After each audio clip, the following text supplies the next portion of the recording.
All right. Hello and welcome everyone to Dartmouth's pre-health open house for admitted students. We're so excited to have you this evening and can't wait to share with you a little bit more about the Dartmouth community. Before we get started this evening, I wanted to take a moment to acknowledge the murder of George Floyd and the verdict that was returned this afternoon, and how painful, challenging, and re-traumatizing the experience of this trial has been for many.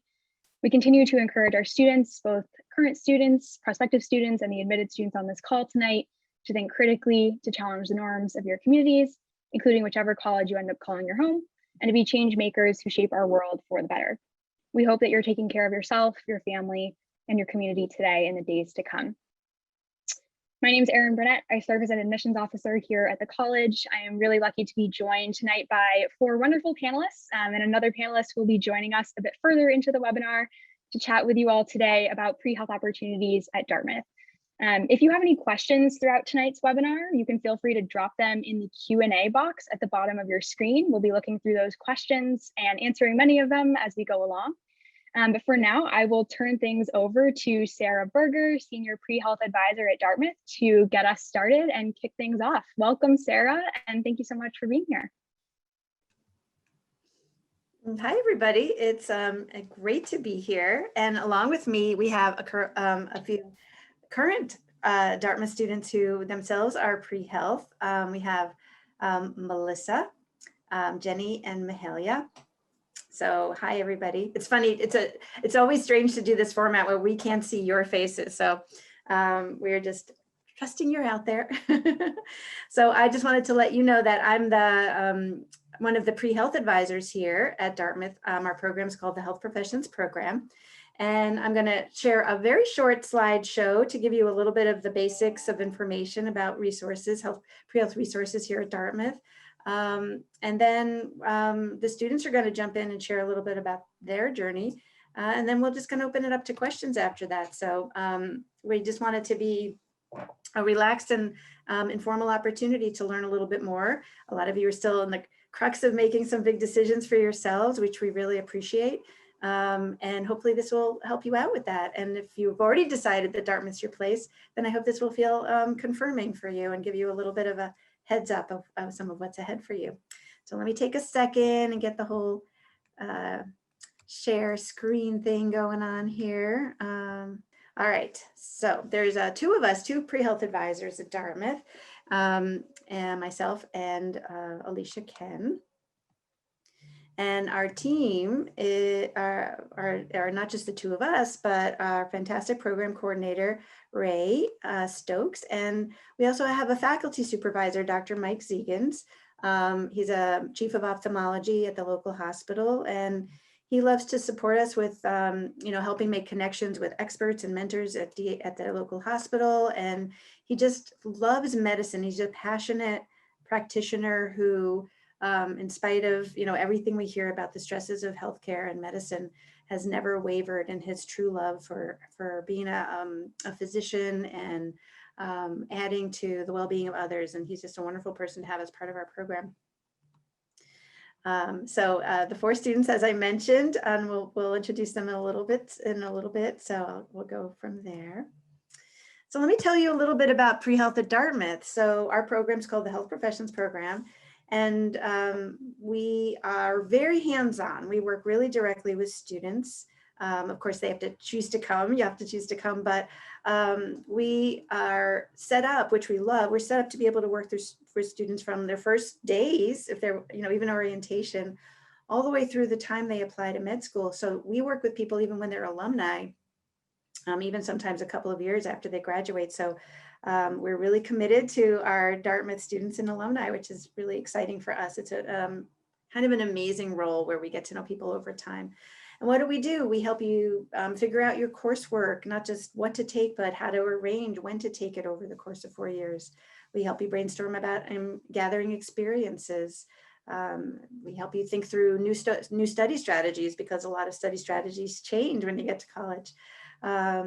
We also we organize a lot of activities to meet with other students, to meet with experts in the field.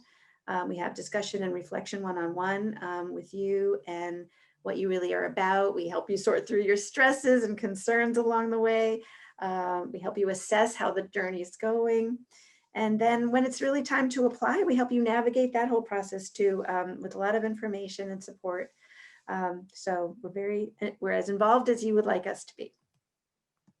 As noted, we do a lot of one-on-one advising. That's probably the biggest part of our job. We just meet with students throughout our days. This year, we were able to translate that into doing everything online, which worked out really well. And we do a lot of group things. We have community dinners, student panels, workshops with mentors and experts. We have several workshops about how to do the application every year. We have opportunities to meet with the local Geisel Medical School students.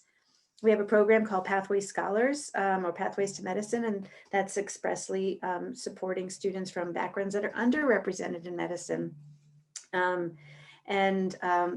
We also have a pre-health mentor program that we support, and that is peers that are the support team.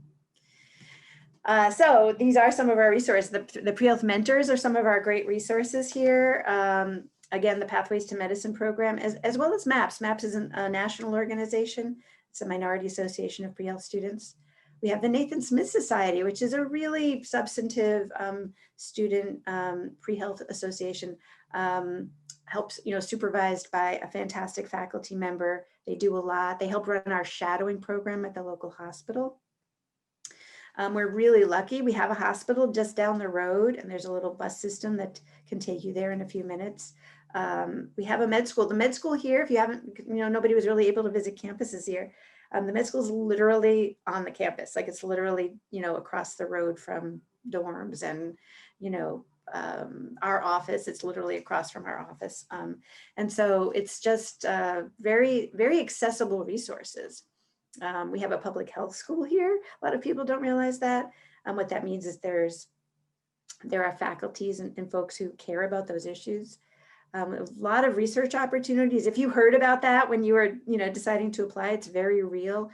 If you're interested in learning about research, whether it's science research, public health research, clinical research, research in anthropology or history, those opportunities are really accessible because Dartmouth is fundamentally an undergraduate institution, and professors work really directly with undergrads. It's really neat. There's also funding opportunities. We have a center really built for interest in social impact. They sponsor internships and funding for finding internships that have to do with very strong service orientations. We have something called the Dickey Center, which deals with a lot of international opportunities, but very centered in global health and public health. And on and on and on, including student-run groups, like GlobeMed and Healthcare Access for All and the Dementia Scholars. So a lot of ways that students can participate in health-related things. And that's just scratching the surface, because there's also a bazillion things students do outside of health-related things to become who they want to be. Oh, also Dartmouth EMS, we have a student-run EMS group as well. Any of you guys want to jump in real quick on sort of adding to any of the resource information? I guess I can just talk a little bit about the pre-health mentor corps. So I'm a pre-health mentor, actually, and I think it's really a wonderful opportunity as a freshman, as a first year, to kind of build connections with upperclassmen, and also just talk about any sort of pre-health related and non-pre-health related concerns or questions. It's really just a great way to make a friend also, and kind of get to know someone when you're a first year and you're trying to form all those connections. And it has been a little different this year, of course, with COVID, but it's still been wonderful. Me and my mentees text all the time, and it's a really great way to get involved with pre-health at Dartmouth in your first year. Thank you. It's like such a wonderful crew of mentors. We just love them. Mahalia, I saw you unmuted. Yeah, I was just going to say, and also the research opportunities at Dartmouth are amazing. I think all of my friends who are pre-med are in some sort of lab, either on campus or at the hospital. I've been lucky enough that my freshman year, I was in the Women in Science project. So I got my internship through that. And so for the past, I guess now I'm a senior. So for the past 4 years, I've been working with the same lab, and I got funding through the college for it from UGAR. So it was really awesome. But I cannot speak highly enough about the research opportunities, and all of the mentors that you get through these research opportunities are there to support you and help you, whether you want to stick with pre-med or switch to like getting a PhD. It's just like another great place to turn besides the pre-health office. But yeah. And I would just add that I think a lot of resources are also really great if you're interested in interdisciplinary work. So like the Dickey Center for International Understanding, if you're more interested in like global health work, you can go there. Or I think the Dartmouth Institute for Health Policy is really great if you're more interested in maybe like government or public policy. So there's a lot of different resources. You don't have to be like strictly bio and strictly, on that path. Absolutely right. So, it's really neat because where your interest lies, there are so many opportunities, and med schools do really appreciate that's when students explore some type of scholarly experience or research, but it definitely doesn't have to be just in the sciences. Not everybody winds up doing research, but it is very strongly available, and you have a lot. You can see right now there's not only the official pre-health mentors, but a lot of the upper class peers who can talk to you about how did they find that, how did it work. We also have an office, the Office of Undergraduate Advising and Research, as you saw here, UGAR, otherwise known as UGAR. It's kind of neat because if you're doing research on campus, most people are able to get some kind of funding, which is very helpful, especially if you're on financial aid. Okay, let's see. If you guys think of anything else, have it be known. Something that a lot of you are always wondering is how did Dartmouth students do in the final analysis? This is kind of a jump forward, way forward in the future. I hate even talking about this because it's way too soon to worry about these facts. But what you should know is that in the national pool, about 43% of folks are accepted into med school. And the Dartmouth pool, it's usually between, I know that 76 to 86% seems like a big gap, a space, but that's a pretty accurate range. And that range means that if you compare it to other schools, this range, we're not taking anyone out who didn't get accepted. We're not taking it, this is just the hard numbers. We're not taking anyone out who we didn't directly work with, because people maybe applied in the future after they graduated and never worked with us. So it's just kind of the gross number of percentages. And the higher end of that percentage is folks we worked with, folks that really use the resources. So we have really, really good outcomes here. So for all the parents who are curious, you need to know. Okay, here's a few things that I also wanted you to know, and this is maybe a little bit for your parents as well. So a lot of folks, when they start college and they think about something like going into medicine or going into med school, usually people have been going like kindergarten and through K through 12, and then straight to college, and then they picture straight to med school. And what you might not know is that that's actually not typical, and it's becoming a national trend, not just a Dartmouth trend. So at Dartmouth, 85 to 90% of our applicants are applying when they graduate, like the summer they graduate. And that means they have at least one quote unquote gap year or growth year, you might call it. And that's becoming really normal. There's a lot to do before you apply. There's a lot to fill out, and professional development and academics. And this being a very liberal arts college, it just gives you a chance to both do your general education and to do all that successfully and even joyfully, most of the time, hopefully. So that is the norm, just so you know, in case there's any, idea or even pressure, especially a generation ago, it would have been very normal to go straight through. It's just changed a lot. So if you did go straight through, that would mean having all the stuff you need to do, really ready to roll by the end of your junior year, because the application goes in the summer. You would apply the summer of your junior year, and then you'd start the year later. People don't know that. It's like very different than the undergraduate application. It takes a whole year. Melissa and Mahalia are about to apply this upcoming cycle. Do you guys want to say anything about how you thought about gap years and going straight through and everything? Sure. Yeah. So I remember coming in, and Sarah can attest to this.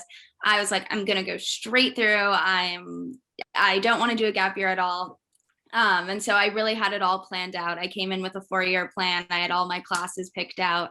But a lot changes, and you don't end up sticking with all of the plans you had originally. Like, I'm pretty sure I came in as a biology major modified with math, and now I'm a history major with a chemistry minor, and I love the chem department so much. So a lot can change in that time. And also I was fortunate enough to get an internship at the NIH, and I loved it. And so now I'm working there for my gap year before going to medical school. And now I can't imagine not taking the gap year.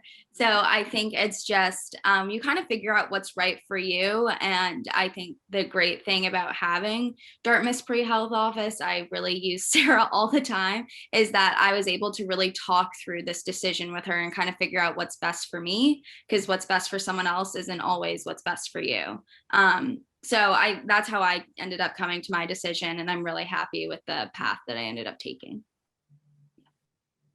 Yeah, just to reiterate what Mahalia said, I also came into Dartmouth telling Sarah I'm definitely going to go straight through, not taking a gap year, had my D plan all planned out from the get-go. And I think the biggest thing that I would like people to take away from this session is just that pre-health looks very different for everyone. And Dartmouth really fosters an environment that encourages, a multifaceted perspective and view, and a person who does things that they actually enjoy doing outside of just academics or checking off boxes on a resume.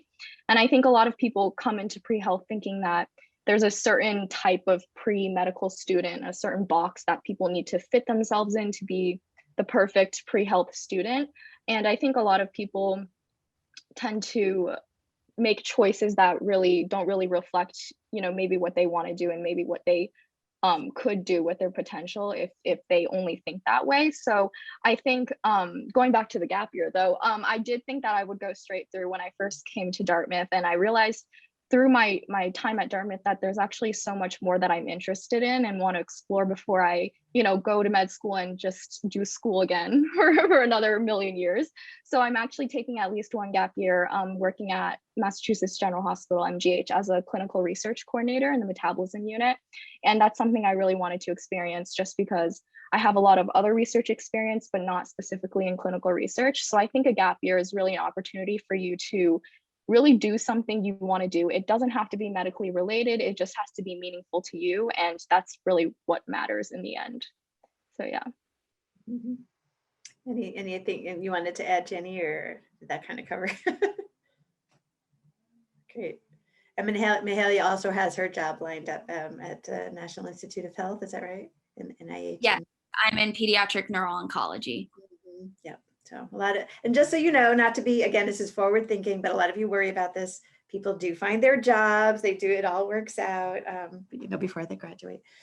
All right. So you're always more than a pre-health student, as everybody has sort of pointed out, even if you are so excited about going into medicine.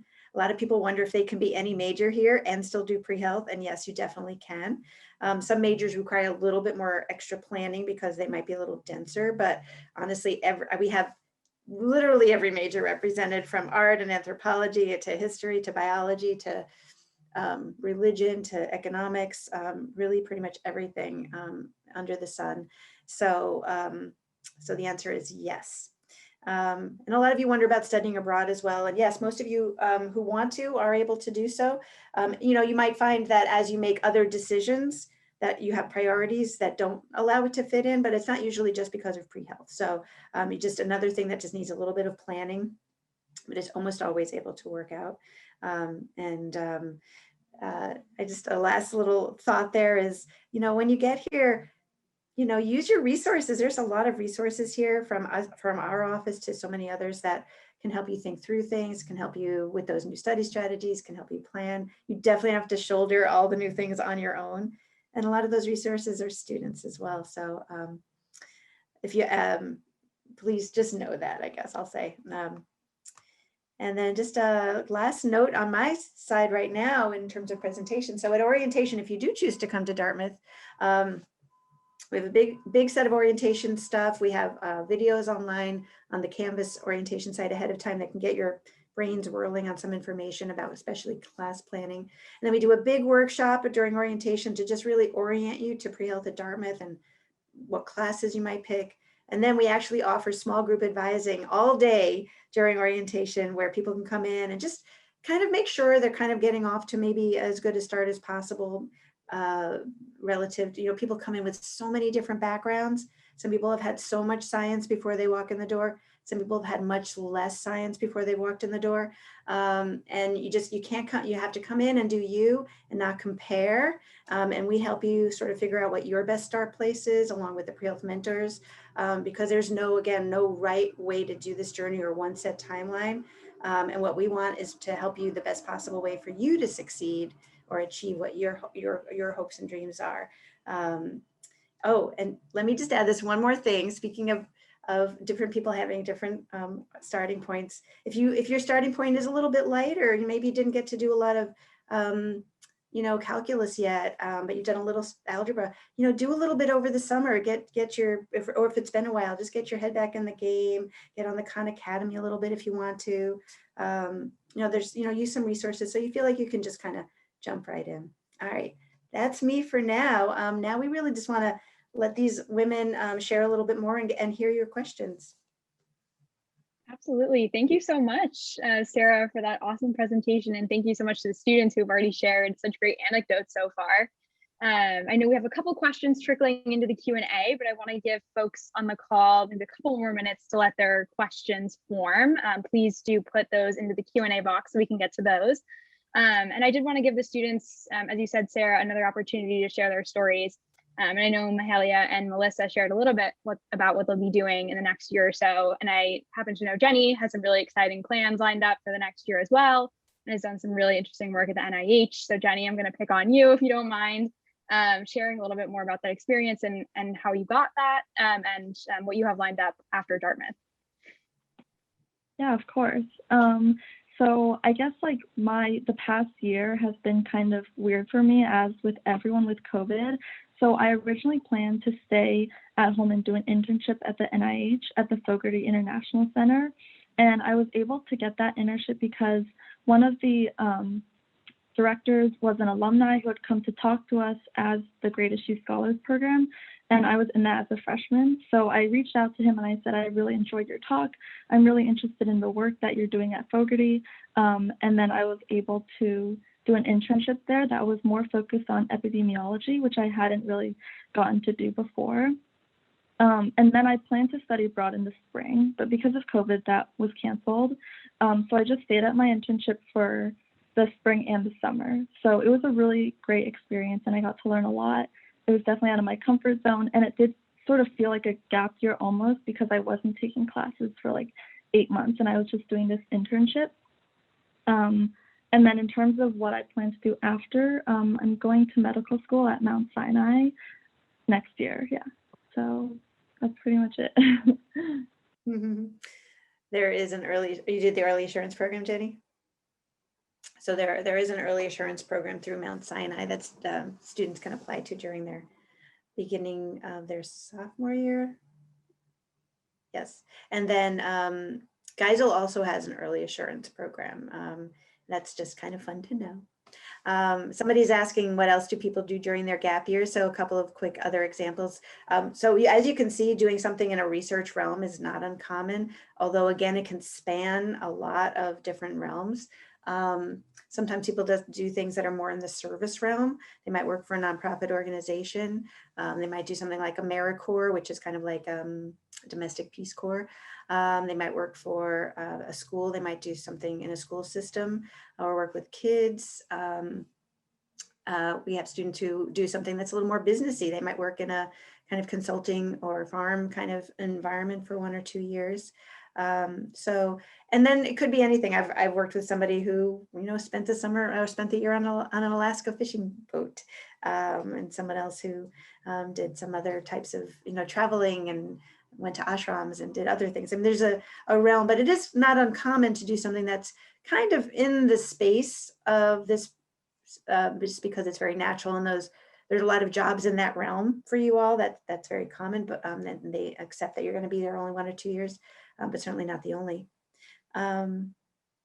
And studying abroad, somebody wants to know what it was like to sort of balance studying abroad, and Mahalia says she'd love to touch on that. Yeah, so I guess like a bit of background too. I know I said that I was a history major, but I came into that pretty late, like my sophomore winter.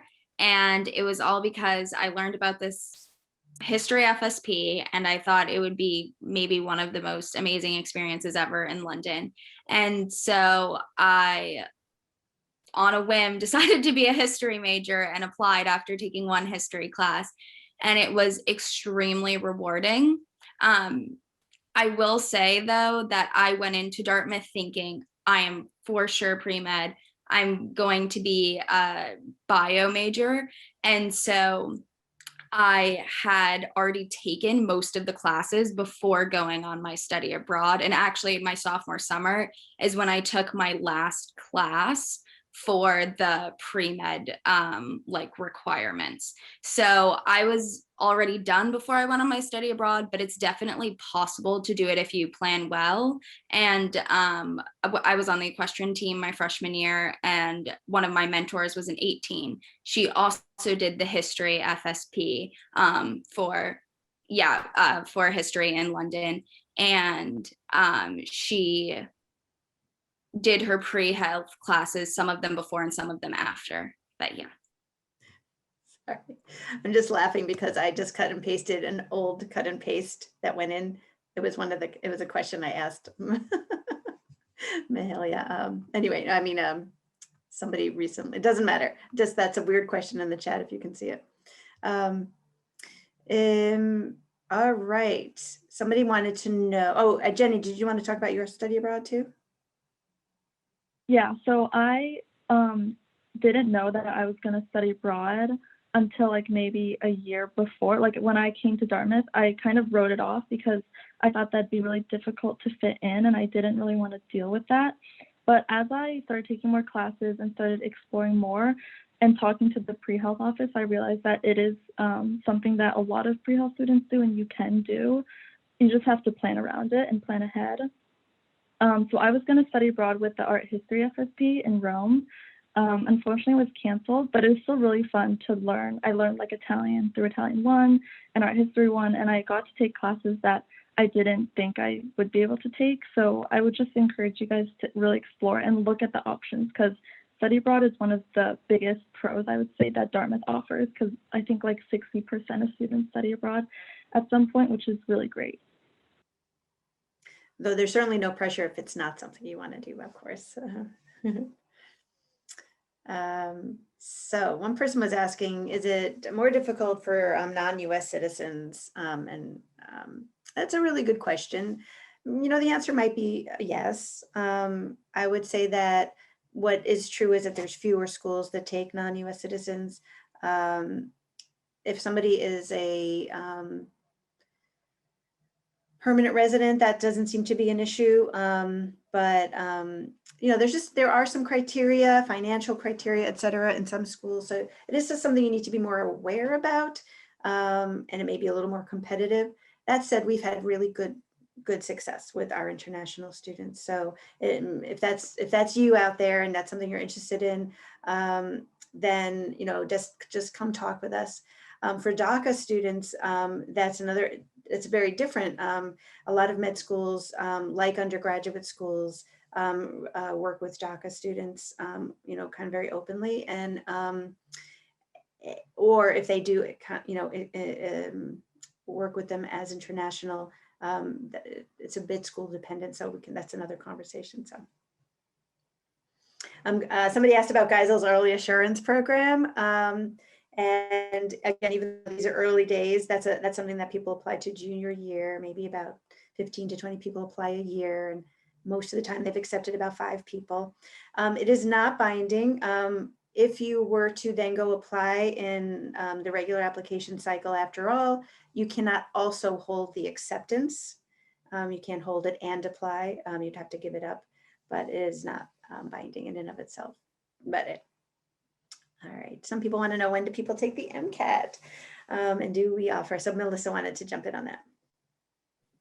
Yeah, I was just gonna say, first of all, I feel like the MCAT is something that probably you guys shouldn't be worrying about right now. It's off far in the distance, and really I would say just don't put too much weight on it right now, because I think the Dartmouth pre-med classes really prepare students incredibly well for the MCAT. I found personally for myself, my courses really did prepare me well in terms of content and also just in terms of critical thinking skills and how to approach the sorts of problems that the MCAT will ask of you. And I think in terms of when most students take the MCAT, if you are going to apply straight through, meaning that you would apply like starting end of your junior spring into your summer, most students would take their MCAT before that. So I think the most common is to take it during the winter of your junior year. That's what I did actually, because I was originally planning on applying straight through to med school. So I'm a little bit of an odd case, but if you aren't going to apply straight through, I think you have a lot more flexibility in when you are going to take the MCAT. And if you're going to take multiple gap years, again, there's even more flexibility. I think the one thing to note is that MCAT scores do expire after a certain number of years. It's usually 2 or 3 years, depends on the school kind of. So that's something to keep in mind just in terms of planning to take the MCAT.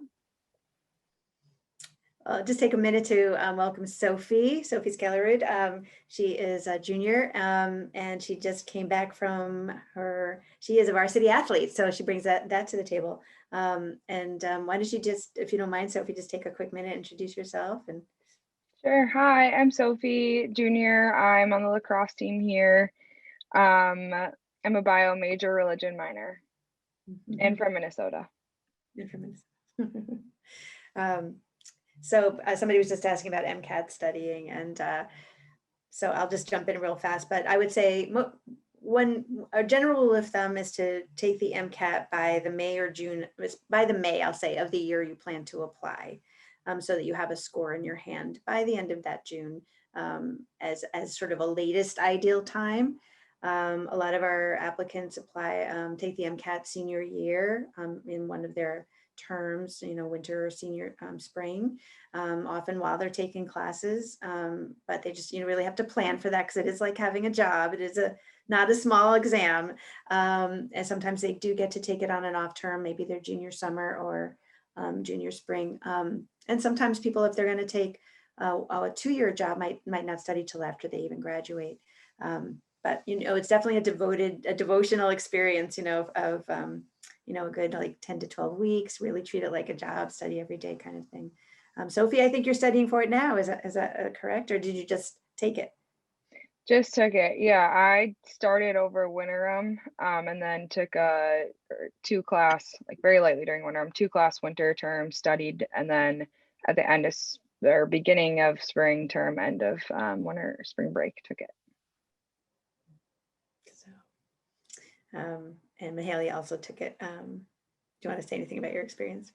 Oh, I got lucky, sort of, not really lucky, but I was supposed to study for it I did study for it this past summer, but because of COVID, the NIH wasn't doing in-person internships.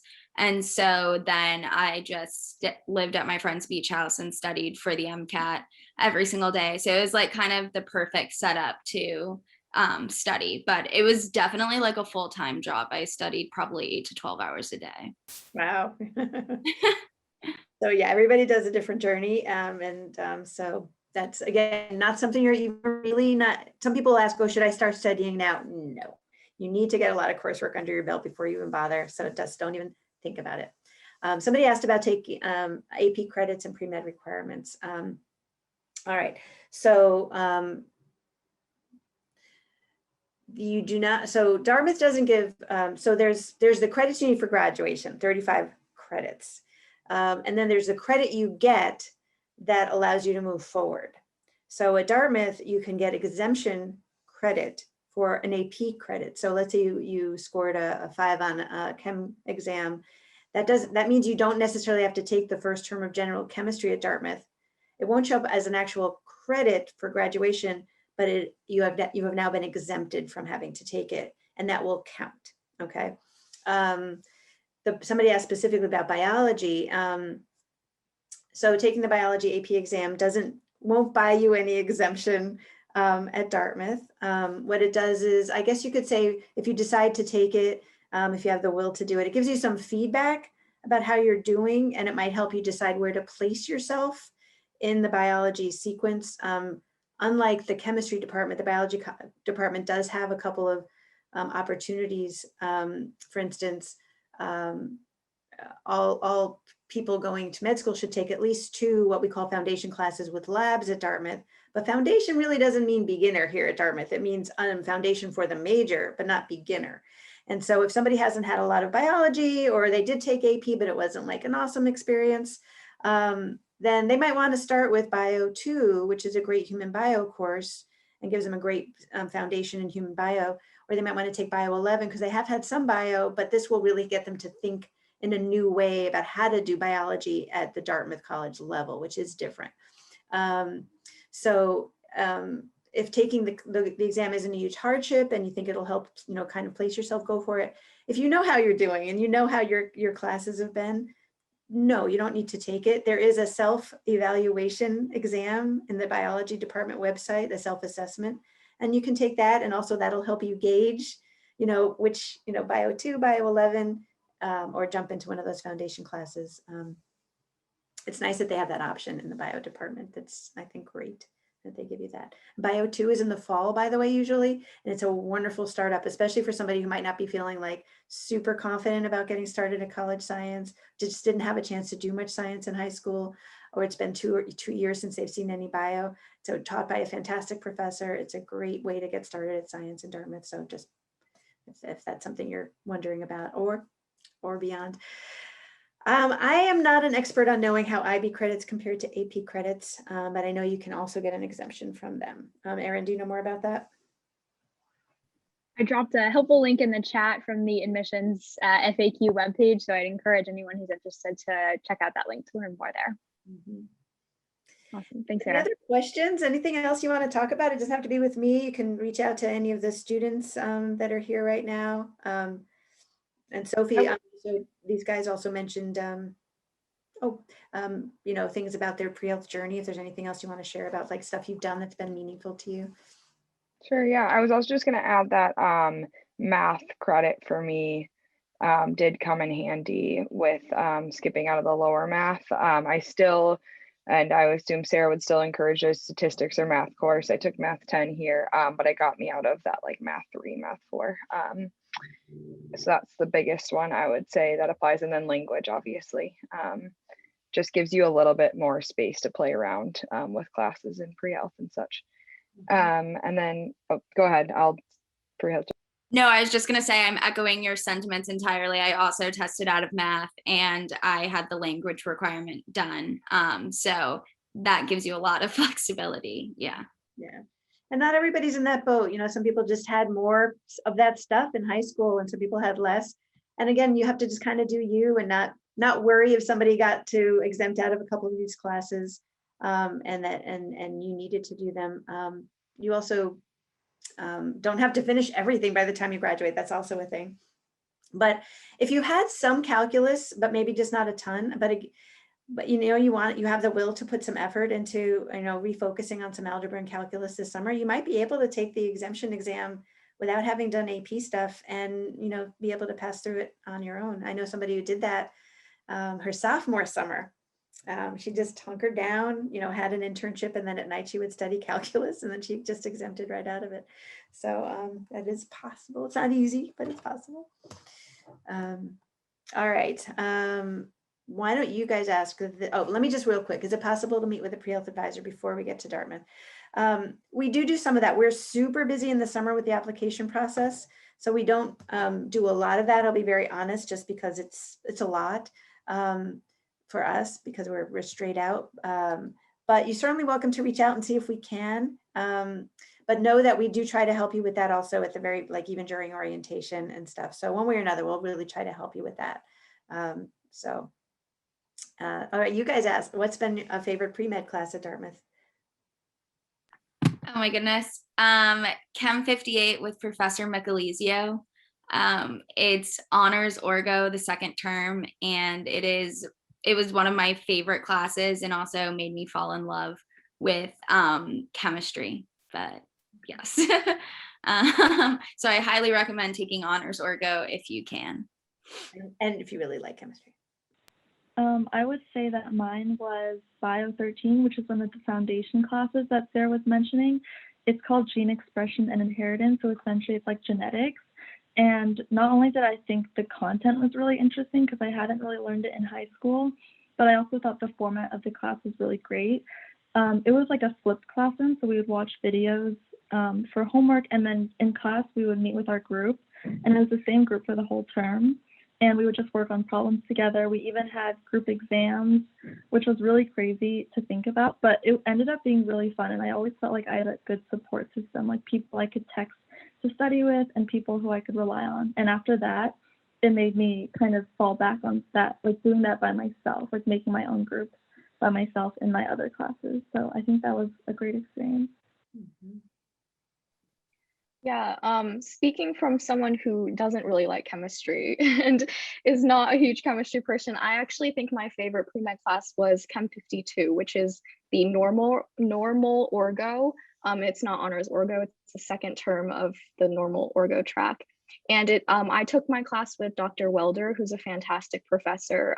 She also taught the class in a flipped manner, which I think really served the class and the content well, and it really allowed class collaboration with different students and made the class more manageable and fun. But I think I was really surprised that I enjoyed it so much since I don't love chem that much. So it just goes to show that you really can love classes that you might not think you will love at the beginning. I would have two. My first would be Bio 11, which is between like the Bio 2 and the foundations. And that was the winner, Bio 11 with Professor Garno. And I was just looking at what it's called, Emerging Infectious Diseases. And now that's even more relevant than it was before. And I imagine they will incorporate a lot about COVID into that course. But it was a great way to kind of like hone in my skills, and also applies to the bio major. And then my other one, I'm forgetting what I was going to say endocrinology. Last spring, I took it. It was pass fail last spring, but still feel like I got a similar experience. It's taught by Professor Witters, who Melissa put in the chat earlier. And then it also led me to take an off term and do some endocrinology diabetes work last fall. So it was a great way to get into like a more specialized area of science and kind of like apply these foundation things that we're talking about to real world aspects. Felt more like I'm on my way to being a doctor more than just sitting in a lab and doing stuff like that. So it was cool. That's great. Yeah, a lot of the upper level classes, really kind of take you into those more specific realms. Really quickly, I'll just say, from both Melissa and Mahalia's points, for some reason, from the day you started telling somebody that you were interested in medicine, there was probably somebody in your life that started saying, oh my God, someday you'll have to take orgo.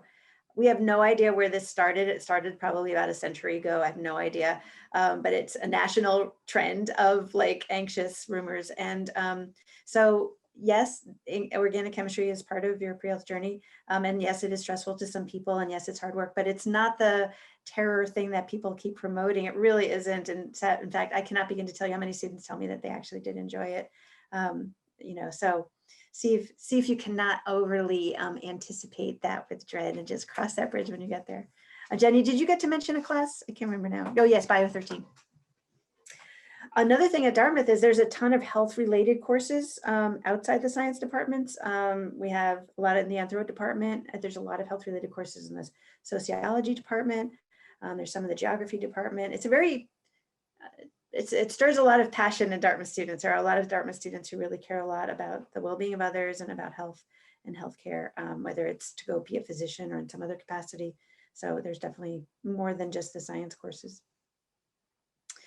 And last question here is, what would you say is typical for the number of science classes taken at Dartmouth at a time?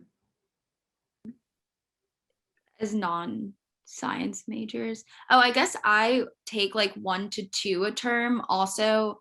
Or I guess in the beginning I did 1 to 2, and then it kind of switched to 1 or none, just because the upper level chem classes, a lot of them don't actually have labs.